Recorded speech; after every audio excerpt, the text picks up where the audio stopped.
मिलवै सर्वाधार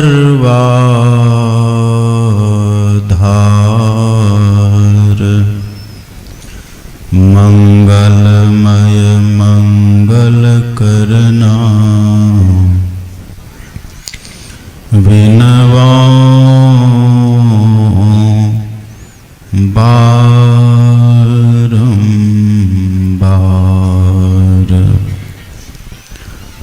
धन्य धन्य सतगुरु सुखदा महिमा कही न जाय। जो कुछ कहूँ तुम्हारी कृपा माते कछु न बसाय। बोलिए प्रेम से श्री सद्गुरु महाराज, श्री सद्गुरु महाराज की, श्री सद्गुरु महाराज की जय। अर्चनीय वंदनीय बुद्ध मंगलमय साधु समाज, परम आदरणीय सत्संग प्रेमी महानुभावों, पूजनीय माताओं तथा भक्तिमती बहनों, कई दिन से आप लोग यहाँ इस ठंड के मौसम में बड़ी श्रद्धा से सत्संग को सुन रहे हैं। और भी आपने पहले बहुत सत्संग को सुना है। सत्संग में यह मूल ज्ञान दिया जाता है कि हम लोगों का जो शरीर है, यह मानव का शरीर, इसके पाने का उद्देश्य क्या है। इस मानव तन में रह करके हमारा कर्तव्य क्या है, हमें करना क्या चाहिए। कोई भी लोग, कोई भी व्यक्ति कुछ भी काम करने के पहले उसके फलाफल का विवेक कर लेते हैं, तभी वो कदम आगे बढ़ाते हैं। हल और बैल कंधा पर लेने के पहले, खेतों में जाने के पहले किसान सोच लेता है कि हम जो खेत में जा रहे हैं इसका फल क्या होगा।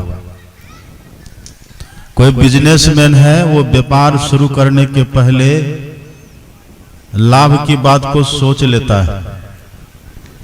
कुछ भी करने के पहले आप देखेंगे छात्र लोग पढ़ते हैं, वो पढ़ाई के पहले जब उनको विषय चुनने की बात आती है, कौन सा सब्जेक्ट लेना है, तो पहले वो सोचते हैं कि हमें आखिर करना क्या है, हमें बनना क्या है, हम क्या कर पाएंगे, हम क्या बन पाएंगे, कैसे लाभ होगा।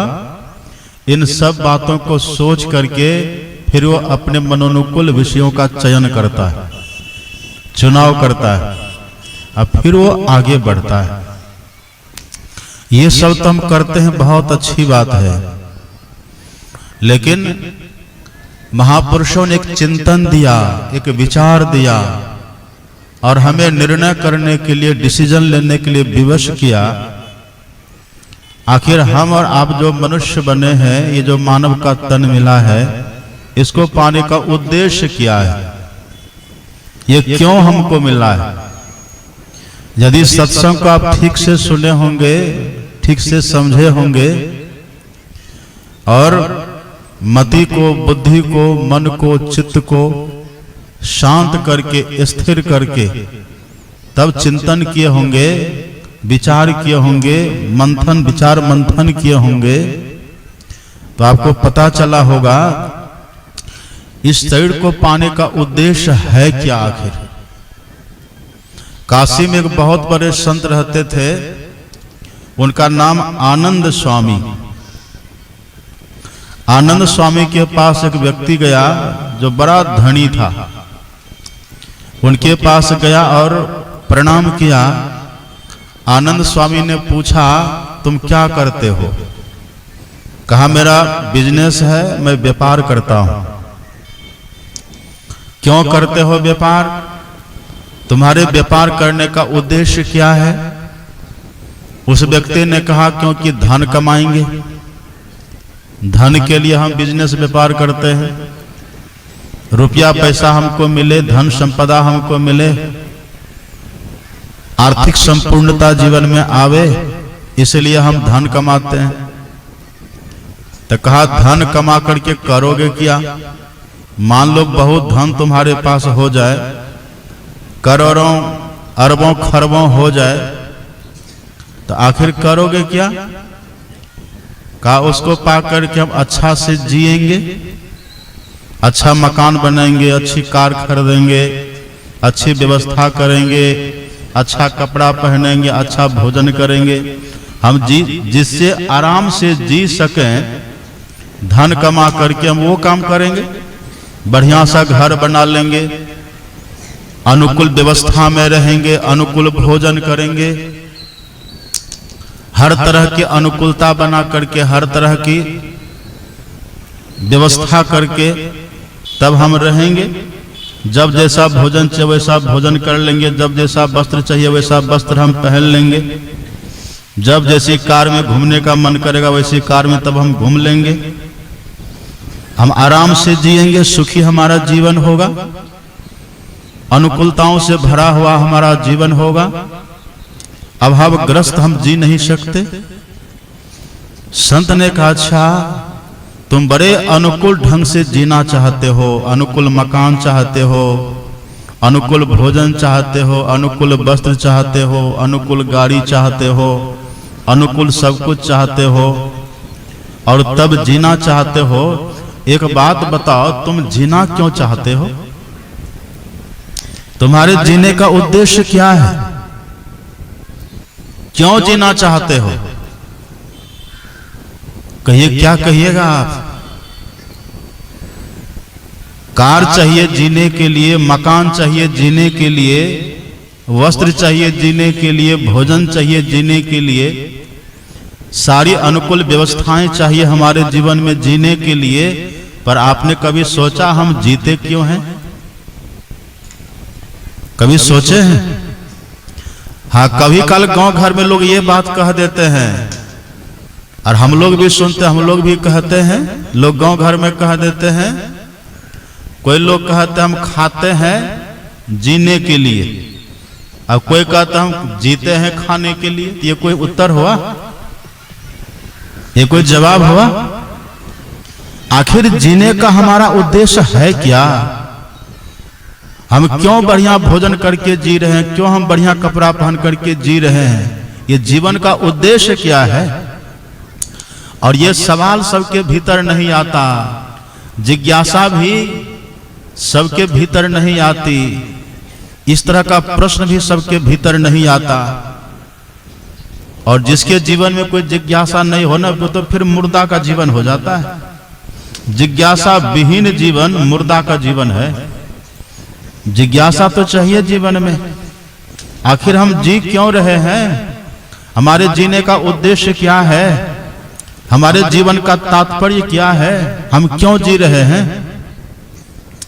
आप घूमते रहते हैं, इधर उधर करते रहते हैं, और आम के पेड़ के पास तो आप बहुत बार गए होंगे।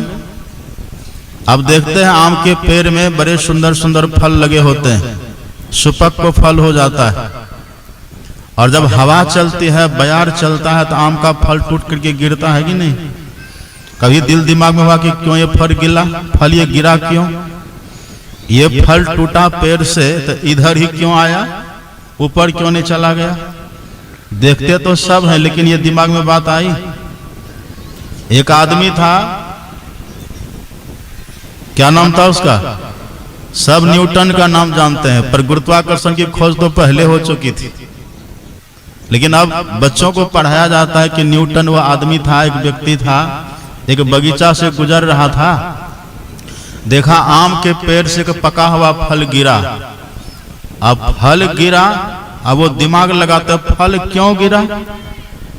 यदि ये फल टूटा पेड़ से तो उधर भी तो खाली ही था, ऊपर भी तो खाली ही है, उधर क्यों नहीं गया, ये फल इधर ही क्यों आ गया।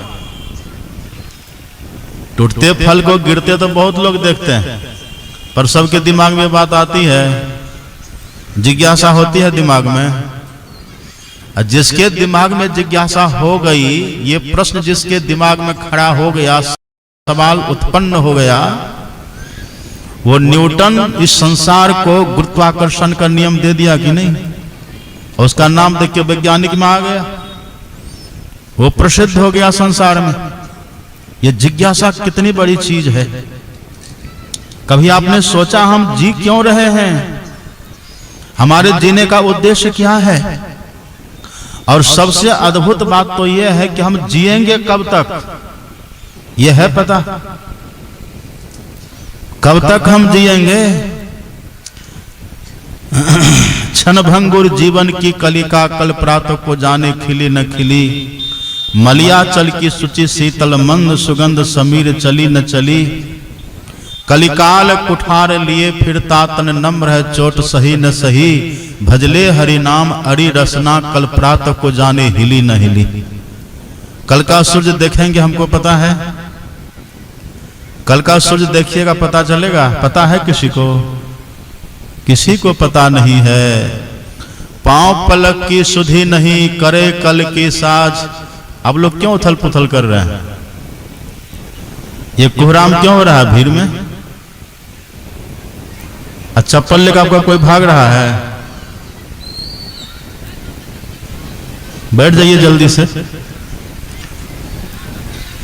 आपको पता है भीड़ में जहां तहां आप लोग तो बैठे हुए है, ये है ना। किधर किस रूप में कौन देवी देवता बैठे हैं पता कर लीजिएगा। लेकिन आप विश्वास करिए, सत्संग स्थल देवताओं से हीन कभी नहीं होता है।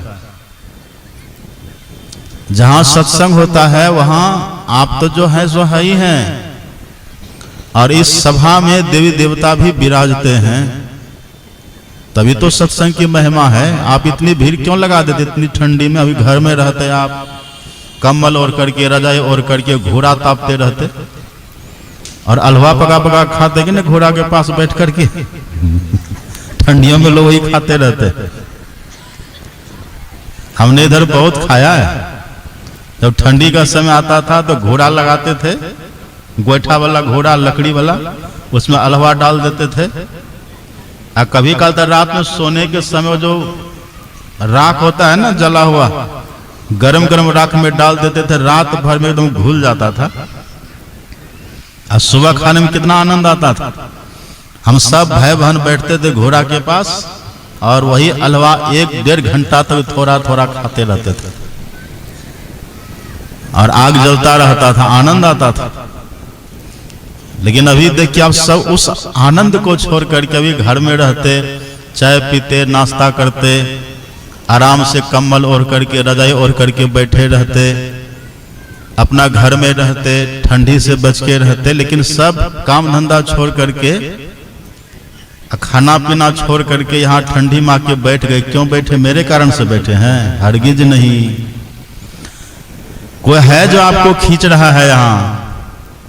कौन खींच रहा है? कोई शक्ति है, अदृश्य कोई ताकत है जो आपको खींच खींच करके यहाँ ला रहा है। वही है हमारे सदगुरु महाराज की अलौकिक शक्ति, जिसे सब खींचे खींचे आकर्षित हुए यहाँ आकर के बैठ जाते हैं। और सभी देवी देवता यहाँ सूक्ष्म रूप में विराजते हैं। उनकी आकर्षण शक्ति है जिसे खींच खींच करके आप यहाँ आकर के बैठ जाते हैं। तो यहाँ आकर के जब बैठ गए तो बस बैठ जाइए। आपके साथ कोई और भी बैठा हुआ है, विश्वास रखिए। आप अकेले बैठे हुए नहीं हैं, आपके आजू बाजू, अगल बगल, आगे पीछे बहुत कोई है। आपको भले न दिखे पर संत महापुरुषों को दिखता है। हमारे सदगुरु महाराज जी कुप्पा घाट में रहते थे और व्हील चेयर में जब भ्रमण करते थे, पीछे तो बहुत लोग हुआ करते थे, आगे बिल्कुल खाली होता था। और तब भी सदगुरु महाराज जी कहते तो आप लोग बगल हो जाइए, साइड पकड़ लीजिए, नहीं तो व्हील चेयर की ठोकर लग जाएगी। आगे दिखता कोई नहीं था पर ऐसा वो बोलते थे। इसका मतलब क्या हुआ, उनके आगे में देवी देवता कतारबद्ध होकर खड़े रहते थे। और आप ये बात जानते ना, अश्वत्थामा का उद्धार उसी कुप्पा घाट में गुरु महाराज जी ने, उनको जो श्राप लगा था ना, और उनके मस्तक से जो मणि निकाली गई थी भीम के द्वारा, उससे उनको बड़ी पीड़ा होती थी। वहीं पर गुरु महाराज ने उनका उद्धार किया था। 3 बार बोले थे अश्वत्थामा मुक्तो भव। वही कुप्पा घाट का आश्रम है। तो वहां भी यही रहते थे और यहाँ भी यही है। तब ये मत समझे कि हाँ अकेले बैठे हुए हैं, बहुत कोई के साथ बैठे हुए हैं। इसलिए सत्संग में जब बैठ जाइए तो बस बैठे रह जाइए। बहुत आवश्यक यदि हो तो आराम से किसी को विघ्न बाधा किए बिना निकल जाइए, हमको पता भी न चले। बहुत शांत होकर बैठिए, बहुत आपको लाभ होगा, बड़ा लाभ होता है। क्या मैं कह रहा था उधर? हाँ, पता है कब क्या हो जाएगा किसी को पता नहीं है। पांव पलक की सुधि नहीं। पलक, जो पलक हम लोग का गिर रहा है ना, पलक, आंख की पलक गिरती फिर उठती, ये पलक को गिरने में जितना समय लगता है उसके चौथाई भाग कितना कम होगा सोचिए आप। उतना समय का भी किसी को है पता? किसी को पता नहीं है। अब वो क्षण जब आता है तो उस क्षण से कोई टक्कर ले पाइएगा? उस क्षण से टकराने का साहस है किसी में? भले भाई से टकरा लीजिए घर में, चलेगा। भाई भाई में टकरा जाता है, पिता पुत्र में टकरा जाता है, माँ बेटी में टकराहट हो जाती है, सास पुतों में टकराहट हो जाती, टकरा लीजिए। पर काल से कोई टकराइएगा? मृत्यु से कोई टकराएंगे? उनको आप रोक पाइएगा? उसके लिए तो कहते हैं, आप पढ़ेंगे संत कबीर साहब कहते हैं, करो रे मनवा दिन की तदबीर, जब जम राजा आन पड़ेंगे, नेक धरत नहीं धीर। नेक, नेक का मतलब क्या? थोड़ी देर भी प्रतीक्षा नहीं करता है, चलो तो बस चलो। कितना क्षणिक हमारा जीवन है, कैसा हमारा जीवन है। आप कल्पना करिए कैसा हमारा जीवन है। अब बैंक में जाते हैं पैसा जमा करने के लिए, वहां पर अब समय को बांध लेते हैं। हम 5 साल के लिए कर रहे हैं, कोई कहते हैं 2 साल के लिए कर रहे हैं। आपको पता है, विश्वास है वहां 5 साल में हमको इतना मिलेगा, 2 साल में हमको इतना मिलेगा। आप विश्वास करते हैं ना? आप खेती करते हैं, 6 महीना के लिए आप धान लगा करके, गेहूं लगा करके निश्चिंत हो जाते हैं और आपको लगता है कि 6 महीना का अंतर ये हमको मिलेगा। सब में समय की सीमा है। खेती करने में आप समय की सीमा देते हैं, पैसा कमाने में समय की सीमा रखते हैं, मंथली बांध देते हैं लोग, हमको इतना तनख्वाह महीना महीना मिलेगा। लेकिन समय की कोई सीमा है? कब तक हम जी रहे, कोई सीमा है? 60 साल तक जिएंगे तो मास्टर साहब बनकर के स्कूल में पढ़ाएंगे, पर 60 साल जीने की गारंटी या सर्टिफिकेट है 60 साल का? आप कल्पना करिए, नेता हम बन गए, एमएलए एमपी हम बन गए, 5 साल के लिए हमारा पद सुनिश्चित हो गया, पर 5 साल तक हम रहेंगे, कोई गारंटी है? कोई जानता है? हम मुख्यमंत्री प्रधानमंत्री बन जाते हैं पर 5 साल तक हम पद पर रहेंगे ही, कोई जानता है? कोई नहीं जानता। क्षण भंगुर जीवन की कलिका, कल प्रातः को जाने खिली न खिली। ये जीवन की कलियां कल खिलेगी कि नहीं? कल प्रातः का सूरज, उगता हुआ सूरज हम देख पाएंगे कि नहीं पाएंगे, ये किसी को अता पता नहीं है। लेकिन ये शरीर हमको मिला है किस लिए? हम इस बात को भूल गए, इस बात को नहीं समझ रहे। अब बस मनोरथ का पहाड़ खड़ा करते हैं, ये करना है वो करना है, और जो करना उस बात का ज्ञान ही नहीं है। आप पढ़ेंगे ना महापुरुषों के ज्ञानों को, महापुरुषों के उनके दिव्य वचनामृत का जब पान करेंगे, आप उनको सुनेंगे, समझेंगे, विचारेंगे, चिंतन मनन करेंगे, उसके ऊपर तो पता चलेगा इस मानव तन का एकमात्र उद्देश्य है ईश्वर दर्शन, और दूसरा तीसरा इसका कोई उद्देश्य नहीं है।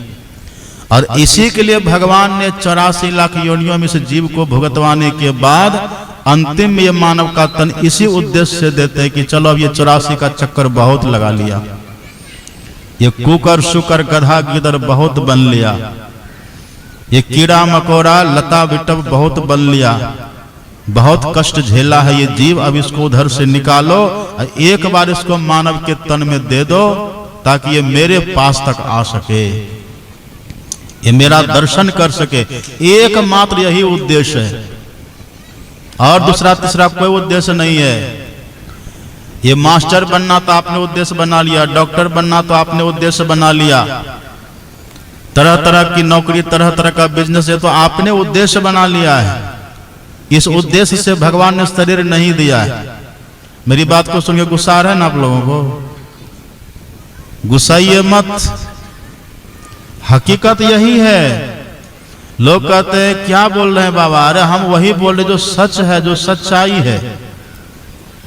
ये खेती गृहस्थी करना तो आपने अपना उद्देश्य बना लिया है, ये घर द्वार बनाना तो आपने अपना उद्देश्य अपने से बना लिया है, ये पढ़ना लिखना विवाह शादी बाल बच्चे तो अपने से अपना उद्देश्य बना लिया है। ये उद्देश्य हमारा था नहीं, ये तो हमने खुद से बना लिया है। हाँ, बनाना कोई बुरी बात नहीं है,